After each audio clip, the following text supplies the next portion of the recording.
તમે કીધું એ વાત લોજિકલી તો ઓબ્વિયસલી બધા એગ્રી કરશે જ, એમાં કોઈ ડાઉટ નથી, પણ પ્રેક્ટિકલ લાઈફમાં એ વસ્તુને ચેન્જ લાવવા માટે ઘણા પ્રોબ્લેમ્સ આવે છે. જેમ કે ઘણી એવી સિચ્યુએશન ક્રિએટ થાય છે, અને આ લાઈફ મેં ઘણી બધા ફેમિલીઝમાં જોયેલી છે. જેમ કે ફેમિલી જે પ્રેશર કરે કે તારે આ વસ્તુ ફ્યુચરમાં કરવાની છે, છોકરો ના કરે એટલે ફેમિલી કાં તો છોકરાને કાઢી જાય, કાં તો છોકરો પોતે ઘર મૂકીને આવ્યો છે. ફોર એક્ઝામ્પલ, બીજા બી મારા જ એક ફ્રેન્ડનું હું તમને એક્ઝામ્પલ આપું.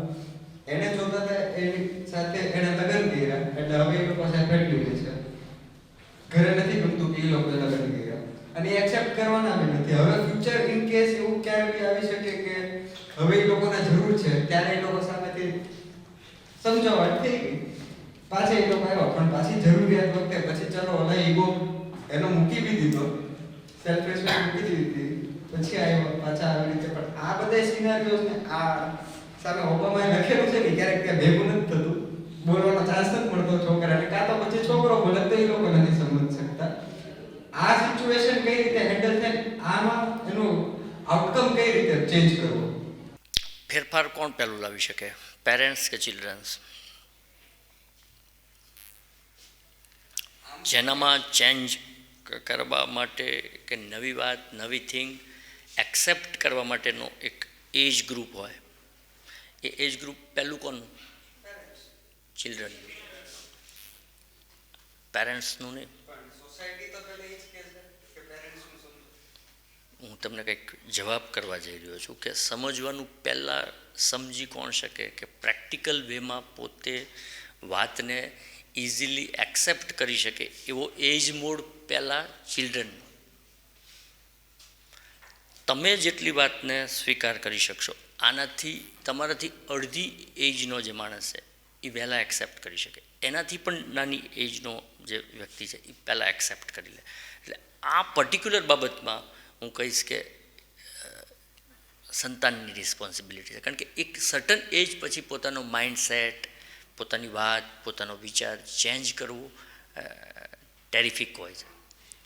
અને યંગ કે બાળક, આ જે એજ ગ્રુપ છે કે આ જે એક અવસ્થા છે, આમાં લવચિકતા હોય, ઇલાસ્ટિસિટી હોય. ઇલાસ્ટિસિટી જેની પાસે વધારે હોય એની રિસ્પોન્સિબિલિટી છે કે થોડું એ એક્સેપ્ટ વધારે કરે. આપણે બહુ ટાઈમ લઈ લીધો છે, હવે લાસ્ટ બે ક્વેશ્ચન છે.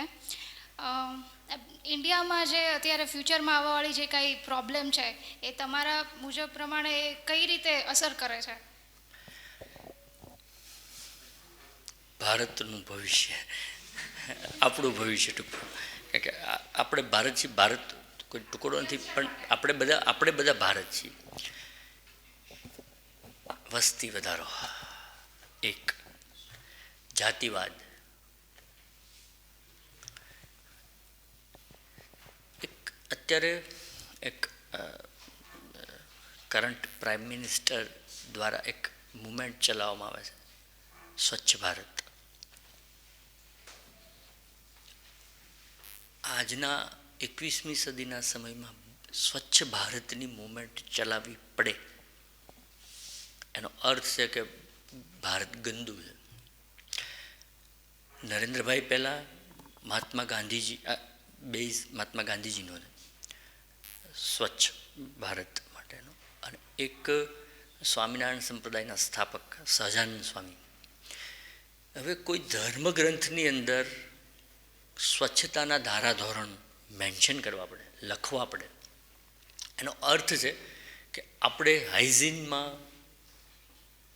ક્લિનિસિંગમાં, નીટ એન્ડ ક્લીન વસ્તુ હોવી જોઈએ, આ બધી બાબતોમાં માનતા નથી. અને આપણા ભારતમાં ઘણા ખરા રોગોનું કારણ આ ગંદકી છે. મંદિર કેવું હોવું જોઈએ?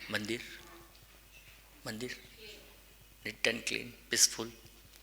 હું ક્રિટિક નથી કરતો, પણ હું એક મારો એક્સપિરિયન્સ કહું છું. બે મંદિર કહીશ, ભારતના બહુ પ્રસિદ્ધ મંદિરો છે. એક ભુવનેશ્વરમાં લિંગરાજ ટેમ્પલ છે, કોઈ નામ સાંભળ્યું છે? બહુ પ્રખ્યાત અને પુરાતન મંદિર છે. હું તમને ચેલેન્જ કરું છું, તમે અડધી મિનિટ એ મંદિરના ગર્ભગૃહમાં ઊભા નહીં રહી શકો. બીજું, 12 જ્યોતિર્લિંગમાં એક આપણું કેદારનાથ મંદિર છે. ઘણા ગયા પણ હશે. બહુ પવિત્ર તીર્થધામ છે અને બહુ કુદરતના સાનિધ્યમાં રહેલું છે. ત્યાં શિવલિંગ ઉપર ઘી ચડાવવાની એક પેટર્ન છે, પ્રથા છે. ત્યાં પણ તમને એમ લાગશે કે ત્યાં થોડી આપણું આસ્થાના કેન્દ્રો છે, આપણા શ્રદ્ધા સ્થાન છે. આ જગ્યા પણ જો સાફ સુથરી આપણાથી ન રહી શકતી, તો ત્રીજું મહત્વનું છે ભવિષ્યમાં, ભારતના ભવિષ્યના સળગતા પ્રશ્નમાં આ ગંદકી છે. તમને વાત બહુ ટૂંકીને નાની લાગશે, પણ ખરેખર જો આપણે જોઈશું, આપણને માવો ખાઈને ક્યાં થૂકવું, ક્યાં ખાલી બોટલ પાણીની ફેંકવી, ક્યાં વેફર ખાઈ ગયા પછી પ્લાસ્ટિક ફેંકવું, આપણને કાંઈ ખબર નથી. સ્વચ્છ ભારત એ સ્વસ્થ ભારત માટે બહુ જરૂરી છે. ચોથી વસ્તુ છે પોલ્યુશન. દિલ્હી હમણાં જે રિપોર્ટને આંકડા આવ્યા એ મુજબ કોઈ સારું સ્વસ્થ માણસ છે એ દિલ્હીમાં નથી. આપણું અંકલેશ, આપણા બી ઘણા ઝોન એવા છે જ્યાં આ પ્રશ્ન છે. તો આના માટે પણ બહુ ગંભીરતાપૂર્વક, સજગતાપૂર્વક અને સભાનતાથી વિચારવું પડે છે. પોલ્યુશન પણ એટલો જ ખતરનાક પ્રશ્ન છે. પ્રશ્ન બીજો છે અન્નનો પુરવઠો અને ભૂગર્ભ જળનો પુરવઠો. ભૂગર્ભ જળનો પુરવઠો ખતરનાક હદે આપણે બહાર કાઢી રહ્યા. અને જેટલા ખેતરમાં આજથી 20, 25, 30 વર્ષ પહેલાં ખેતી થતી હતી, એમાં ઘણો ખરો ઘટાડો આવ્યો. વસ્તી વધે છે, અન્નનો પુરવઠો ભવિષ્યમાં, અન્ન અને જળનો પુરવઠો ઘટશે. અને ઈશ્વર ન કરે, પણ એમ કહે છે ઘણા વિદ્વાન લોકો કે ચોથું વિશ્વયુદ્ધ પાણી માટે થશે. આવું બહુ વિશ્વના બહુ નિષ્ણાંત લોકોનું માનવું છે કે ચોથું વિશ્વયુદ્ધ છે પાણી માટે થશે.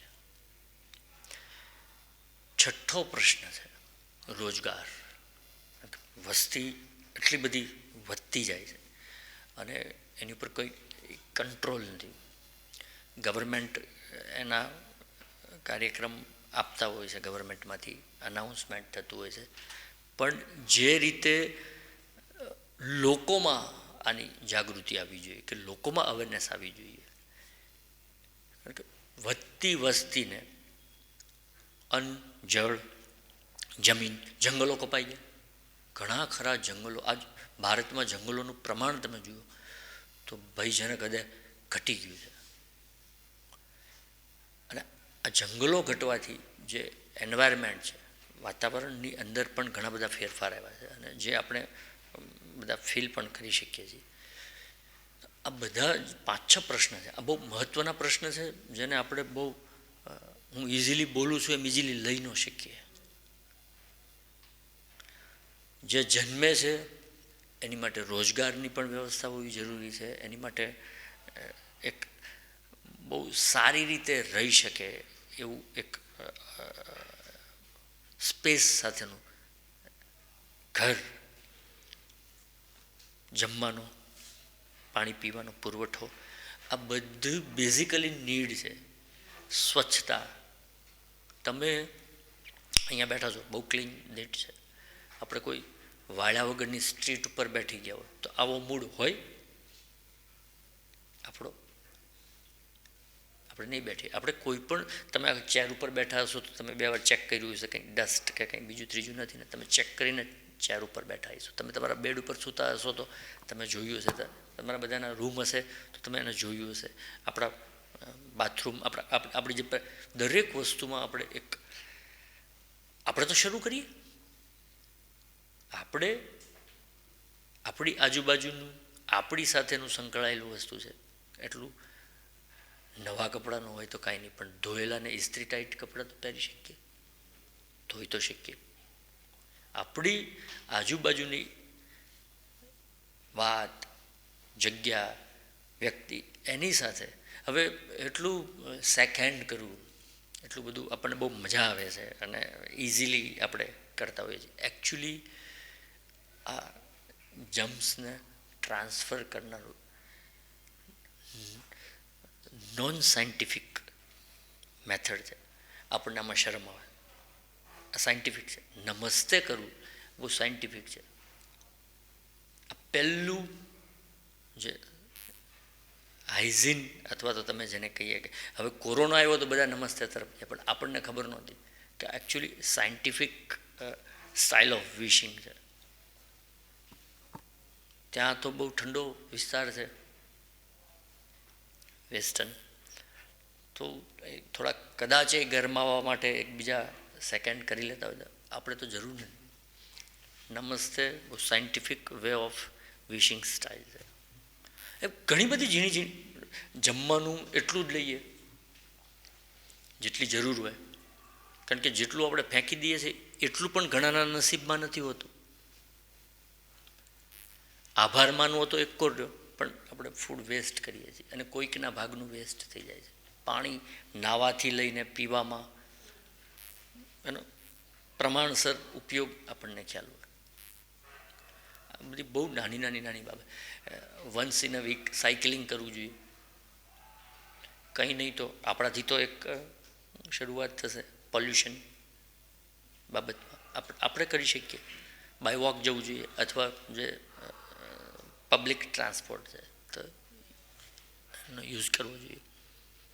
આવી આ દેખાય છે અત્યારે બહુ નાની અને નજીવી બાબત, પણ હંમેશા કંઈ પણ કાંટાળો છોડ છે એ કાંટા લઈને ન ઉગે.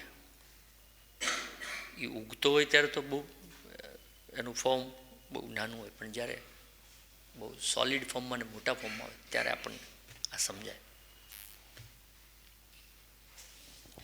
લાસ્ટ ક્વેશ્ચન છે, મેડિટેશન શું છે અને એના બેનિફિટ્સ ખાસ કરીને અત્યારે જેવો ટાઈમ ચાલે છે અને યંગસ્ટર માટે એના શું બેનિફિટ છે?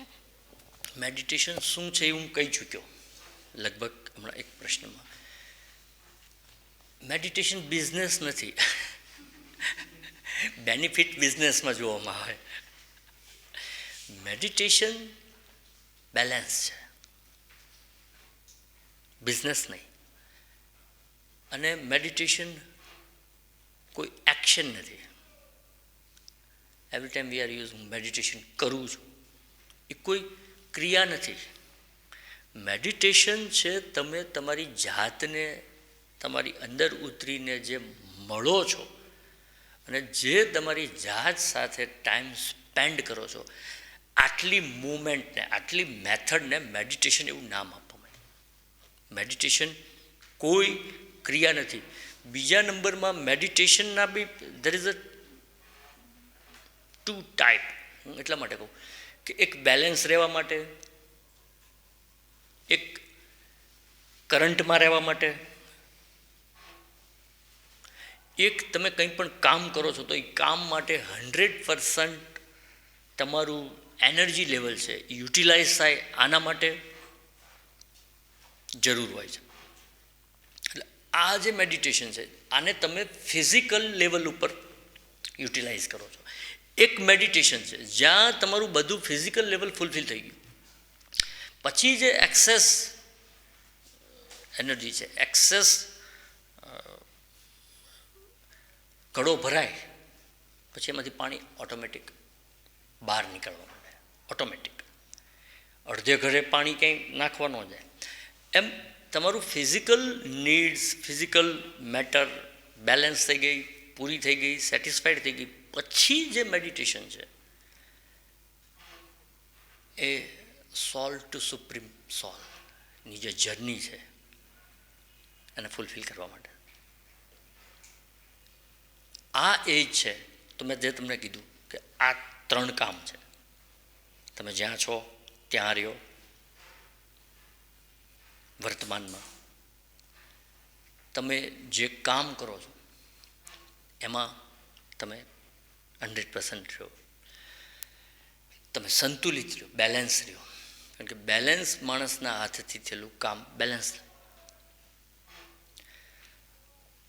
અને આપણે હજી ઘણી બધી રિસ્પોન્સિબિલિટી ફૂલફિલ કરવાની.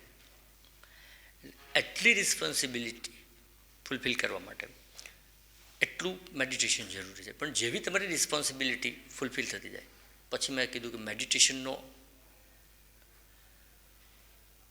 ગોલ તમારી સોલને સમજી અને સુપ્રીમ સોલની જે જર્ની છે એ ફૂલફિલ કરવા માટે છે. મૂળ અર્થ આ છે, પણ એની પહેલાં લાઈફ છે. તો લાઈફ કેમ જોયફુલ્લી બેલેન્સ ફૂલ ઓફ એનર્જીથી પાસ થાય છે આ જોવું પણ આપણી જવાબદારી છે. એટલા પૂરતો યંગસ્ટર છે મેડિટેશન યુટિલાઇઝ કરી શકે છે. મેડિટેશન કોઈ ધર્મ નથી, કોઈ ધર્મ નથી, કોઈ ઉપાસના પદ્ધતિ નથી. અને મેડિટેશનથી જીવન આનંદિત થાય છે. જીવનમાં ઉદાસીનતા કે એસ્કેપિઝમ આવતું નથી. મેડિટેશનથી વ્યક્તિમાં રિસ્પોન્સિબિલિટી સમજાય છે. રિસ્પોન્સિબિલિટીને ફૂલફિલ કરવા માટેની એક્સ્ટ્રા એનર્જી મળે છે, બેલેન્સ થાય છે અને બહુ સારી રીતે માણસ પોતાની લાઈફને સફળતાપૂર્વક, સંતોષપૂર્વક, આનંદપૂર્વક જીવી શકે છે. કૃષ્ણ ક્યાંય ભાગી ગયા? તમે સાંભળ્યું કે કોઈ દિવસ લાઈફમાં કૃષ્ણનું નામ તો બધા આપણે સાંભળ્યું જ હોય. એમનું એક નામ છે યોગેશ્વર. ખબર છે ને? યોગેશ્વર એટલે જેને મેડિટેશનની લાસ્ટ સ્ટેજ છે, કોર્સનો, મેડિટેશનના કોર્સનો જે લાસ્ટ સ્ટેજ છે એ ફૂલફિલ કર્યું છે, એટલે યોગેશ્વર. હવે કૃષ્ણ ક્યાંય ભાગ્યા, સાધુ થઈ ગયા, કોઈ જગ્યાએ જવાબદારીમાંથી છટક્યા, કોઈ જગ્યાએ એમનામાં લાઈફમાં ક્યાંય ભગોડા પણ આવ્યું, ક્યાંય જંગલોમાં વહી ગયા, લગ્ન કર્યા ને, યુદ્ધ કર્યું ને, એમની લાઈફની રિસ્પોન્સિબિલિટી એમને સમજાણી. એમની લાઈફની રિસ્પોન્સિબિલિટીને ફૂલફિલ કરવા માટે એક્સ્ટ્રા એનર્જી પણ એમને મેડિટેશનથી લીધી. અને આજે આપણે એમને ભગવાન કહીએ છીએ, કારણ કે સોલથી સુપ્રીમ સોલની જર્ની પણ એમને પૂરી કરી. તો મેડિટેશન તમે કયા એજ ગ્રુપમાં છો, તમે શું કરો છો એ મુજબ તમને ગાઈડન્સ અને એનર્જી બેઉ આપશે. તમે જે મેડિટેશન કીધું તો એ આપણે સ્ટાર્ટ કેવી રીતે કરવું, એનું નોલેજ તો કંઈ છે નહીં. મેડિટેશન તમને ઘણીવાર અનુભવ થઈ ગયો હોય, ઘણીવાર આ બેઠેલા બધાને અનુભવ થઈ ગયો હોય. હું કહું, તમે કોઈ દિવસ આ મોમેન્ટને આવી રીતના નહીં જોયું હોય. ક્યારેક તમે એવું જોયું છે? તમે આમ બરોબર ક્યાંક ખોવાયેલા હોય એવું બનેલું છે? બરોબર અને કાંઈ વિચાર ન આવતો હોય તમને આનંદ આવ્યા કરતો હોય, આવું બનેલું છે કોઈની લાઈફમાં? બનેલું છે? પાક્કું? તમને એક પણ જાતનો વિચાર ન હોય, કાંઈ ન હોય, કોઈ વસ્તુ ન હોય, તમે બિલકુલ જ્યાં બેઠા છો ત્યાં તમને અચાનક ઓટોમેટિક મજા આવવા માંડે, કારણ વગરની. મિત્રો, આ મેડિટેશન છે. માણસ જેવો કરંટમાં એટલે કે વર્તમાનમાં આવે, આ વર્તમાનમાં આવવું અને વર્તમાનમાં રહેવું, આ ધ્યાન છે. એની કોઈ મેથડ નથી. કરંટમાં આવવા માટે જે હર્ડલ્સ આપણને નડે છે એનું નામ છે થોટ પ્રોસેસ. થોટ પ્રોસેસ યા તો કરંટની હોય, યા તો ફ્યુચરની હોય, યા તો પાસ્ટની. હવે થોટ પ્રોસેસમાં આપણે આપણી જાતને ઇન્વોલ્વ કરી દઈએ એટલે આપણને એમ લાગે કે આ બધું પરેશાની મારી ઉપર. તમે એકવાર થોટ પ્રોસેસને વોચ કરતાં શીખી જશો એટલે તમને સમજાશે કે થોટ પ્રોસેસ એ તમે નથી. તમારી એનર્જીને ખોટી રીતે યુટિલાઇઝ કરીને થોટ પ્રોસેસ છે એ એક્ટિવેટ થાય. હવે થોટ પ્રોસેસને વોચ કરવા માટે you have to be seated with yourself. કંઈ નથી કરવાનું, કાંઈ નહીં કરવું, આનું નામ ધ્યાન. કાંઈ નહીં કરવું, આનું નામ ધ્યાન છે. અને થોટ પ્રોસેસને વોચ કરવાની છે. જસ્ટ બી ગુડ વોચર. તમારી થોટ પ્રોસેસ છે એને જોશો. એન્ડ ઓફ ધ ટાઈમ તમે થોટ પ્રોસેસના ઓરિજિન સુધી પહોંચી જશો. અને તમે થોટ પ્રોસેસના ઓરિજિન સુધી પહોંચશો ત્યારથી તમે થોટલેસ થઈ જશો. કારણ કે થોટ છે, પાક્કું થોટ છે ને, જે જન્મે એ મરે, સાચું. જે વસ્તુ બોર્ન થાય એ ડિસ્ટ્રોય થાય, ડેથ થાય. તો વિચાર જન્મે છે, હા પાડો, વિચાર જન્મે છે તો વિચાર મરે પણ. તમારી પાસે આ વિચારને બેસીને જોવાની, વિચાર તમે નથી, આ ફીલ કરવાની ટાઈમ, ઓકાત અને તાકાત આ બહુ જરૂરી છે. કારણ કે કાલે બેઠશો તો કાલે નહીં થઈ જાય. પણ કેટલી ઉંમર છે તમારી? તો 24 વર્ષ બી નહીં લાગે. માની લો કે હું 24 વર્ષથી વિચાર કરું છું તો નિર્વિચાર થતાં, થોટલેસ થતાં 24 વર્ષ નહીં થાય. માની લો કે કોઈ 24 વર્ષ જૂનો રૂમ છે એ તમે ખોઈ લો તો એને સાફ કરતાં 24 વર્ષ થાય? પણ 2-3 દિવસ થાય. એની પછી તમે કેમ ડેઇલી એને સાફ રાખો છો એની ઉપર એની ક્લિનિંગનું લેવલ હોય. એટલે બેસો, ખાલી બેસો. કાંઈક કરવા બેઠો છું એમ કરીને નહીં બેઠો. કારણ કે ધ્યાન એટલે કાંઈ નહીં કરવું. પછી તમારી થોટ પ્રોસેસ, પછી બહુ હાઈલી થોટ પ્રોસેસ એક્ટિવેટ થશે. હું તમને કહી દઉં, મારો એક્સપિરિયન્સ શેર કરું. હાઈલી એક્ટિવેટ થશે. તમને પહેલાં તો ફિઝિકલી તમને ફિટ, કારણ કે આપણે બેઠવાની આદત ન હોય, આપણને પલોઠી મારીને બેઠવાની આદત જ નથી. ખુરશી આપણી જે સાયન્ટિફિક સિટિંગ સિસ્ટમ હતી એને બગાડી નાખી. એટલે આપણને એક તો પલાઠી મારીને બેસવાની આદત નથી. બીજા નંબરમાં જેવા તમે પલાઠી મારીને શરીરને થોડું કંટ્રોલ કરીને બેઠી ગયા તો થોટ પ્રોસેસ એ એક્ટિવેટ થશે, ખતરનાક હદે એક્ટિવેટ થશે. પછી માઇન્ડ લેવલ એક્ટિવેટ થશે કે આ બધી ઝંઝટમાં આપણે ક્યાં પડવાની જરૂર છે, આ તો મારી એજ નથી ધ્યાન કરવાની, આ કંઈ આ હું ખોટે રવાડે આવી ગયો છું, આવું બધું. પણ જો આ બધી બાબતોને અવગણીને, ઇગ્નોર કરીને તમે કન્ટિન્યુ રહ્યા તો I am very much sure you will get real joy of life. You will.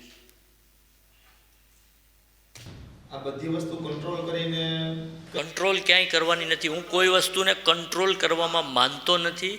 Control કરવું એટલે અકુદરતી સંચાલન છે. એને જોતા શીખશો એટલે ધીમે ધીમે ધીમે જે એનર્જી જે છે, થોટ પ્રોસેસની એનર્જી છે, જે માઇન્ડ લેવલની જે એનર્જી છે, જે ફિઝિકલ લેવલથી તમને ડિસ્ટર્બ કરે છે, આ બધી એનર્જીને તમે જોશો તો તમારી સોલ એનર્જી જ યુટિલાઇઝ થાય છે, ત્યાં બધે વેસ્ટ થાય છે. જેવા તમે જોશો એટલે ત્યાં વેસ્ટ થતી બંધ થઈ જશે, સ્ટોપ થઈ જશે. સ્ટોપ થશે એટલે સેન્ટ્રલાઇઝ થશે. અને એનર્જીનું એક જગ્યાએ સેન્ટ્રલાઇઝ થવું આ ધ્યાન છે.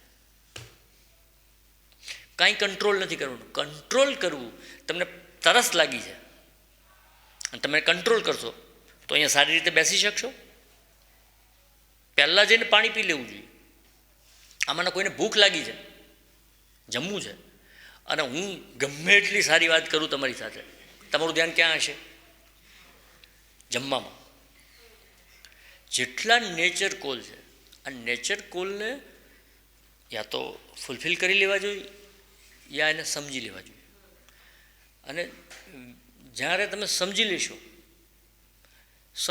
એટલે ફૂલફિલ થઈ જશે, અને ફૂલફિલ થશે એટલે કંટ્રોલ ઓટો મોડમાં થઈ જશે. તમે કાર શીખ્યા છો, કાર ચલાવો છો, હવે તમે બ્રેક તરફ પગ મૂકો ત્યારે જુઓ છો ત્યાં પાક્કું, ગેર બદલતી વખતે ત્યાં જુઓ છો, શીખતા હતા ત્યારે જોતા હતા, આજે નથી જોતા. ઓટો મોડમાં તમારું કાર ડ્રાઇવિંગ થઈ જાય છે. આમ મેડિટેશનમાં પણ થઈ જશે, પણ શીખશો, બેઠશો, શીખતા રહેશો તો તમને થોટલેસ સિચ્યુએશનનો એક્સપિરિયન્સ નથી. એટલે ઊંઘ બોલો છો, એકચ્યુઅલી એ થોટલેસ સિચ્યુએશન છે. તમને થોટલેસ સ્ટેટનો એક્સપિરિયન્સ નથી, પણ જેનો તમને નજદીકી એક્સપિરિયન્સ છે એ ઊંઘ છે. તમે પીસફુલ્લી કોઈ મુમેન્ટનો એક્સપિરિયન્સ તમને હોય, પીસફુલ મુમેન્ટનો, તો એ ઊંઘ છે. એટલે તમે ભળતું નામ ધ્યાનને આપી દો. એકચ્યુઅલી તમને જે થાય છે થોટલેસ સિચ્યુએશન છે, જેને આપણે ઊંઘ કહી દઈએ. કારણ કે આપણે એમ થાય વિચાર નહીં કરીએ તો શું કરશું. અને કોઈકે કીધું છે કે આઈ એમ બિકોઝ આઈ એમ થિંકિંગ. કોઈકે કીધેલું છે હું છું, હું વિચારું છું એટલે હું છું. પણ જો હું નથી એવું થવું હોય તો હું વિચારતો નથી એટલે હું નથી. આપણું અહીંયા હોવું એ વિચારના કારણે.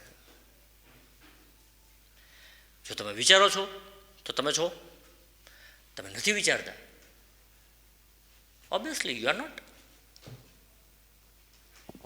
તમે કીધું એવી રીતના કે પેરેન્ટ્સ આપણી ફર્સ્ટ પ્રાયોરિટી હોવી જોઈએ, રાઈટ?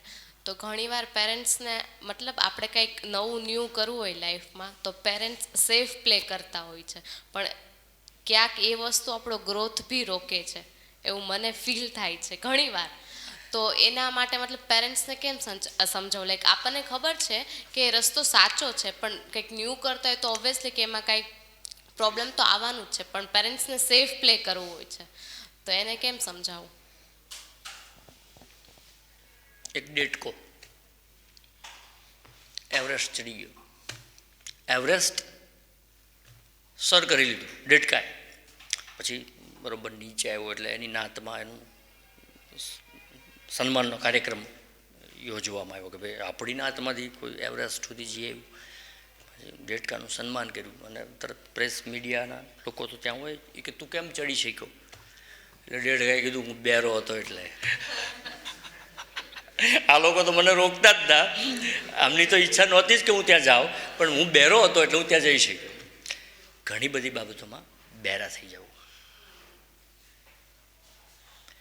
એમને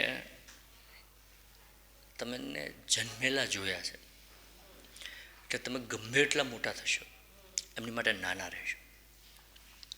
100% એમની ઓવર કેર, એમની ઓવર ફિલિંગ 100% તમારી પ્રગતિમાં, તમારી કારકિર્દીમાં બાધક બને છે. અહીંયા આપના પ્રશ્નના માધ્યમથી હું મા બાપને પણ કહેવા માગું છું કે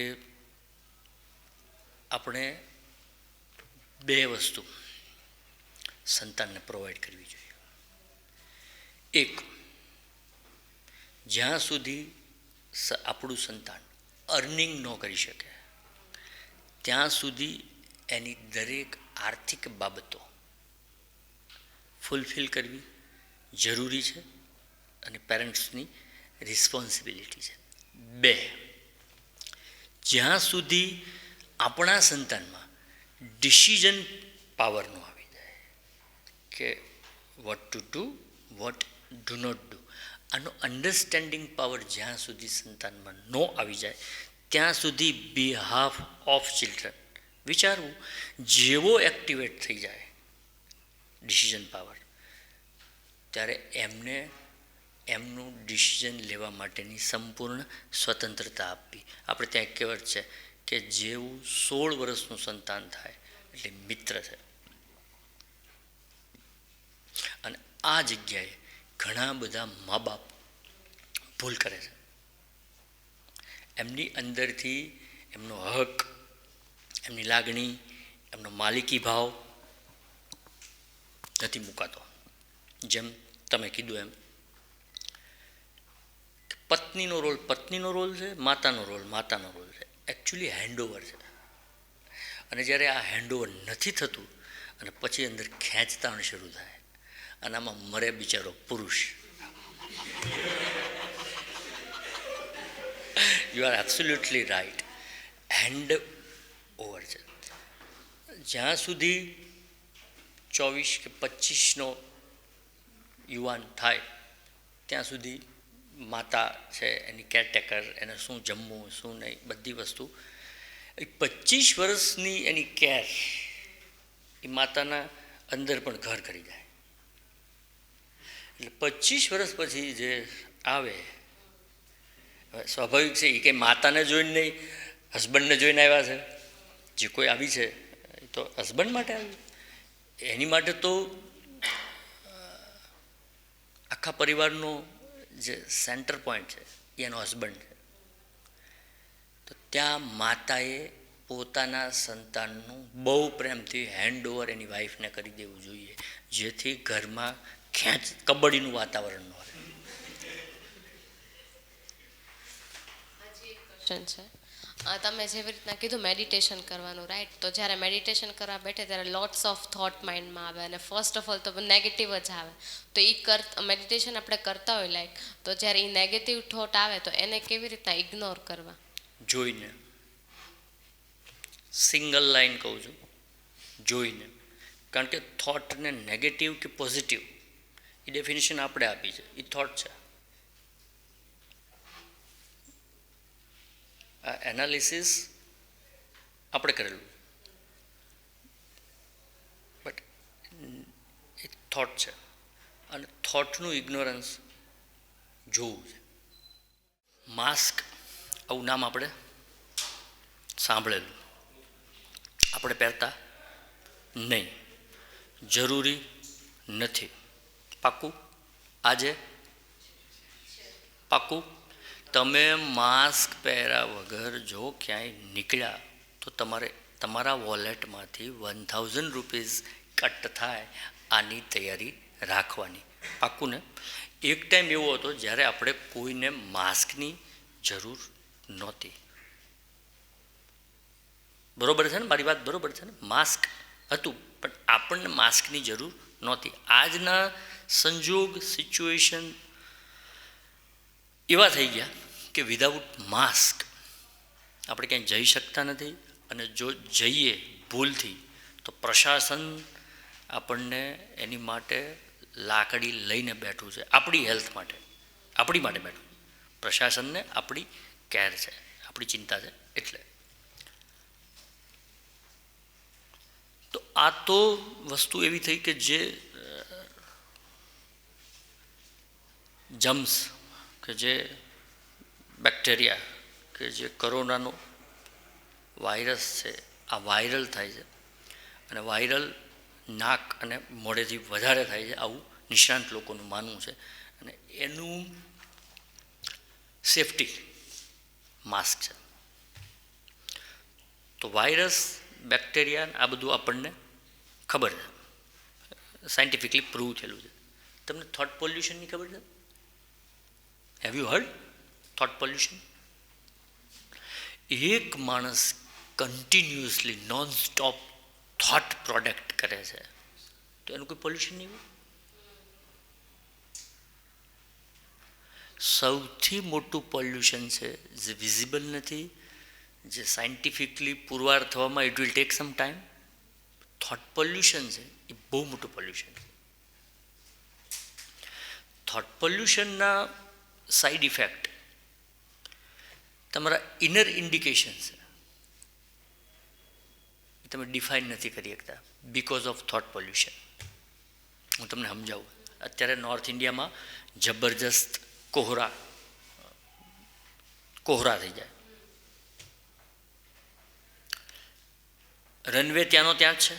એરપોર્ટ ઉપર કોઈ ફ્લાઇટને ટેક ઓફ કરવું હોય તો રનવે ત્યાંનો ત્યાં જ છે, પણ બિકોઝ ઓફ કોહરા વિઝિબિલિટી વહી જાય. અને પાયલોટ છે એ રિસ્ક ન લઈ શકે કે પોતાનું પ્લાન છે એને ટેક ઓફ કરી શકે. આવું થોટ પોલ્યુશન.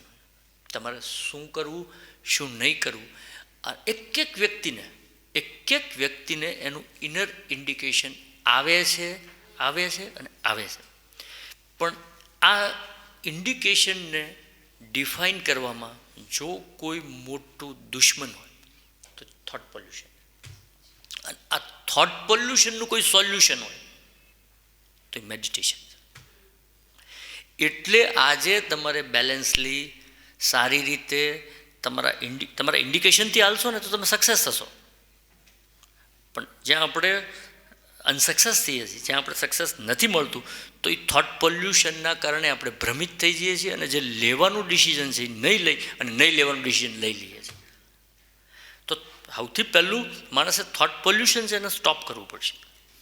અને થોટ પોલ્યુશનને કે thought produce, actually we are producer of thoughts, આપણે એના પ્રોડ્યુસર છીએ, બધા પ્રોડ્યુસર છીએ આપણે.